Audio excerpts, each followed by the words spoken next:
Araw plus, andito tayo sa may Sistar, padala papunta ang Cagayan de Oro, Bacolod, Cebu, Iloilo. Pila dito guys pila. Ang mangyari, kung may penalty lang sana tayo, mabilis na natin mababa yun. 2 box lang So tulad sa kanila, habang nakapila, yung penalty, yun yung nagdadala ng babae pupunta doon sa may chiker. Tapos yung driver nasa loob lang.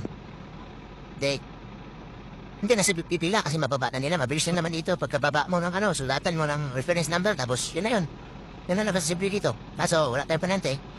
Di ba? Ayun. Tatalin na yan na doon.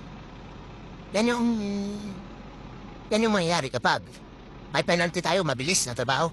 Pero dahil wala tayong penante, maghihintay tayo ng kailan tayo makapating. Kaya nakaparking na tayo, makapagbaba na tayo ng item natin. Ganun lang. Yan lang guys, importante talaga yung may kasama. A few moments later, bumalik na sila na kahit hindi pa nakaparking yung sasakyan nila.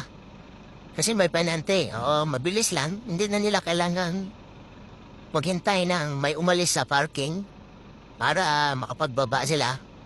Ang ginawa nila, habang nasa pila pa, yung helper lang yung dumali, di ba? Mabilis lang, uwi na sila.